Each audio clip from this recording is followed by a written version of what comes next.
Қайырлы күн қыздар. Бүгін сіздермен осындай сап-сары болып шығатын мантының және мантыге қосатын соустың рецептісімен бөлісемін. Каналыма тіркеліп, лайк басып қолдап қойыңыздар.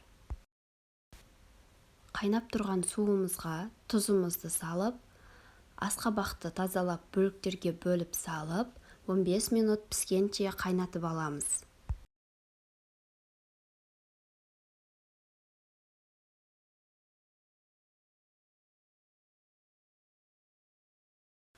Мінекей піскен асқабағымызды шанышқының көмегімен жақсылап майда етіп езіп аламыз.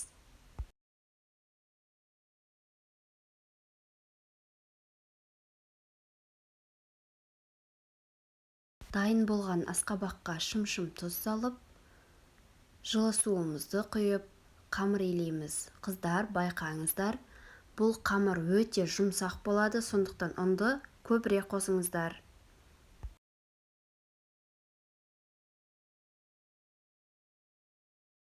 Мінекей менің қамырым дайын. Осындай сап-сары әдемі болып шықты. Бетін жауып 15 минут тындырып қоямыз. Мінекей қамырымыз дайын болғанша ішіндегі салмасын дайындаймыз. Салмасын барлық қыздар біледі деп ойлаймын, сонда да түсіріп көрсеттім. Мен ішіне пияз, асқабақ, картошка, ет, барлығы өз қалауларыңыз бойынша майда етіп турап алдым.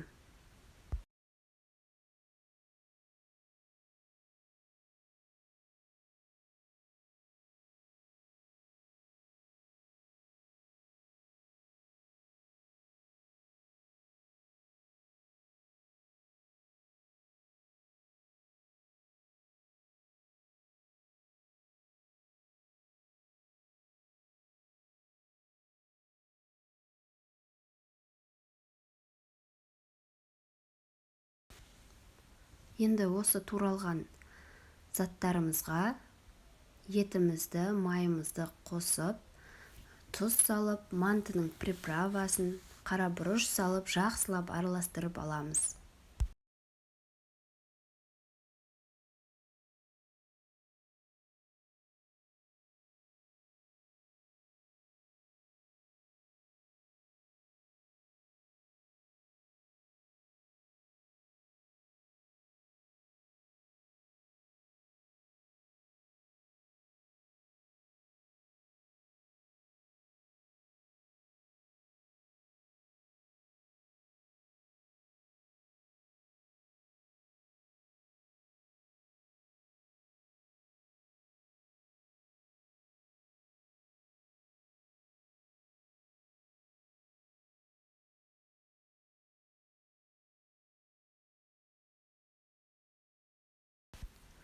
Манағы тынып тұрған қамырымызды алып, екі бөлікке бөліп, жұқа етіп қамыр жаямыз.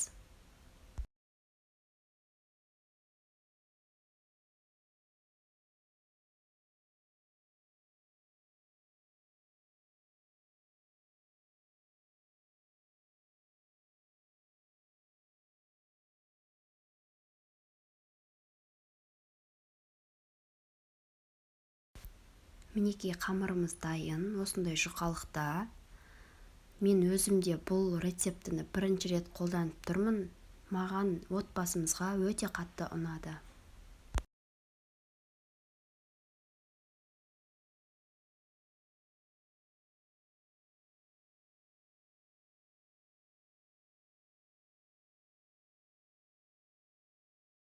Дайын қамырымызды бөліктерге бөліп, өз қалауларыңыз бойынша түйіп аласыздар.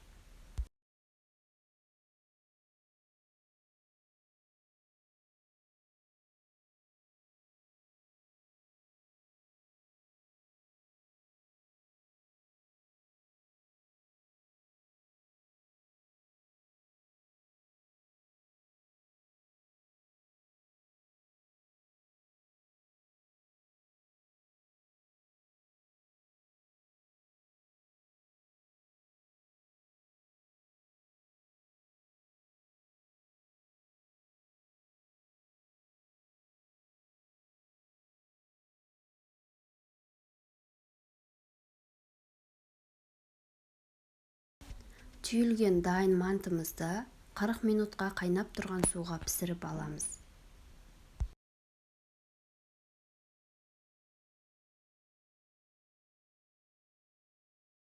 Ал енді соусын дайындаймыз. Пиязымызды майдалап турап алып, қызып тұрған майымызға қуырып аламыз қызарғанша. Содан соң оның ішіне сарымсақ, көк укроп, зеленімізді қосып, томат қосып, жақсылап қуырамыз.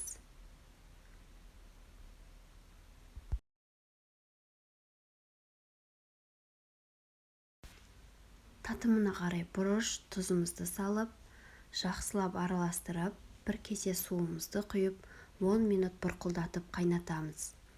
Пиязымыз кішкене тірі болып тұру керек.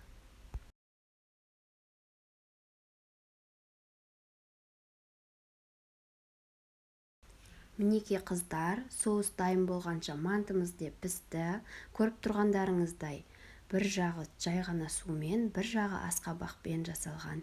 Асқабақпен жасалған мантымыз өте ерекше, дәмді. Ал мінеки соусымыз да дайын болды. Астарыңыз дәмді болсын. Егер видеом ұнаса, каналыма тіркеліп, лайк басуды ұмытпаңыздар. Астарыңыз